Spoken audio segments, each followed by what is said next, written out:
Simba Bale na Kanga wa Madoa. Zamani sana, katika nchi ya kavu tupu, aliishi simba mmoja mzee aliyeitwa Bale. Alikuwa ni simba mwenye nguvu, ngurumo za kutisha na asiyepungukiwa na hasira. Licha ya uzee wake, bado alionekana ni kijana. Ngurumo wa Bale ulikuwa na nguvu kiasi cha kuweza kupasua miamba. Aliponguruma upande wa kaskazini, ndege waliokuwa upande wa kusini walidondoka kutoka mitini kwa hofu. Macho yake yalikuwa na rangi ya machungwa iliyokolea, na usiku yaling'aa kama makaa ya moto yanayowaka. Sifa yake kuu ilikuwa ukatili. Bale hakuwa na huruma, hakuwajali wagonjwa wala watoto. Kwake yeye, msitu mzima ulikuwa kama jiko lake la chakula, na kila kiumbe kilikuwa kodi yake. Bale alikuwa na tabia moja mbaya sana. Alikuwa akidai kuwa kila mnyama anayekufa au kuugua ni mali yake, na lazima amlipe kodi ya nyama kila mwezi ili awalinde. Wanyama walikuwa wakiumia sana, maana hata wakati wa ukame, Bale alidai chakula chake kwanza.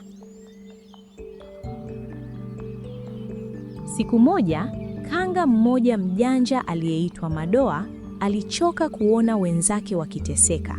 Alikwenda mbele ya Simba Bale na kusema, "Mfalme, nimegundua siri kubwa. Huko juu ya mlima wa miujiza kuna tunda la dhahabu ambalo ukila utakuwa na nguvu za kuishi milele na hutahitaji kuwinda tena. Lakini tunda hilo linaweza kuchumwa tu na mnyama mwenye moyo mweupe." Simba Bale, kwa sababu ya ulafi na tamaa ya kuishi milele ili aendelee kutawala, alisisimuka sana. "Nipeleke huko sasa hivi." Kanga alimwongoza Simba kuelekea mlima mrefu wenye miamba mikali. Njiani, Kanga alikuwa akifanya mambo ya ajabu. Alisimama na kuomba msamaha kwa kila mti aliyoupita. Alirudi nyuma hatua 3 kila alipoona mdudu mdogo ardhini. Simba Bale alishangaa. "Kwa nini unafanya upuuzi huo, Kanga?" Kanga akajibu, "Mfalme, ili tunda la dhahabu litokee, lazima uonyeshe unyenyekevu kwa kila kiumbe. Ukionyesha dharau au hasira njiani, tunda litageuka kuwa liwe." Safari iliendelea. Walipofika katikati ya mlima, walikuta kundi la nyuki wakivuka njia. Kanga alipiga magoti na kusubiri kwa heshima. Simba Bale, kwa sababu ya ulafi na tamaa ya kuishi milele ili aendelee kutawala, alitaka kuwaponda kwa kiganja chake. "Kumbuka tunda la dhahabu, mfalme," Kanga alionya. Simba alilazimika kupiga magoti na kusubiri kwa masaa mawili, akitetemeka kwa hasira iliyofichwa. Safari iliendelea. Walifika kwenye bonde lenye daraja bovu la kamba. Kanga akasema, "Mfalme, daraja hili haliwezi kubeba uzito wa simba mwenye hasira. Lazima ucheke na kuimba wimbo wa sifa kwa wanyama wote uliowahi kuwadhulumu, ili uwe mwepesi kama unyoya."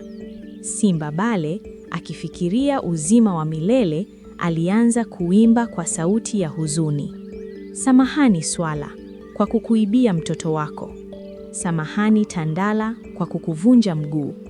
Wanyama wengine walikuwa wamejificha vichakani wakimcheka mfalme wao aliyekuwa akijidhalilisha. Hatimaye walifika kileleni. Hakukuwa na tunda la dhahabu.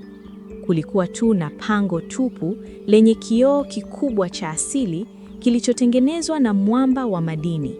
Simba akauliza, "Liko wapi tunda?" Simba alinguruma. Kanga akamwambia, "Angalia kwenye ule mwamba, utaliona." Simba aliangalia na kuona sura yake, lakini kwa sababu ya safari ndefu, njaa na kuimba nyimbo za kuomba msamaha, alionekana mchovu na mdogo. Kanga akasema, "Mfalme, tunda la dhahabu ni amani. Ulipokuwa ukiomba msamaha kwa nyuki na kuimba sifa kwa swala, msitu wote ulikuwa na amani. Hiyo ndiyo nguvu ya kweli ya kuishi milele. Kupendwa na viumbe wenzako, si kuogopwa. Simba Bale alikasirika sana na kutaka kumrukia kanga, lakini kwa sababu ya uchovu wa kupanda mlima na njaa, aliteleza na kuanguka kwenye mteremko wa mchanga hadi chini ya mlima. Alipofika chini, alikuta wanyama wote wanamtazama kwa dharau baada ya kumsikia akiomba msamaha mlimani. Aliona aibu sana, na tangu siku hiyo akapoteza mamlaka yake. Alilazimika kuwinda mwenyewe kama simba wengine na hakuwahi tena kudai kodi ya nyama. Nguvu ya kweli ni heshima. Tamaa na ulafi huondoa akili. Hekima inashinda nguvu za misuli. Kanga hakuwa na uwezo wa kupigana na simba kimwili, lakini alitumia akili yake kumfanya simba ajiondoe mwenyewe kwenye kiti cha enzi. Je, ninyi mngelichagua tunda la dhahabu au amani ya moyo?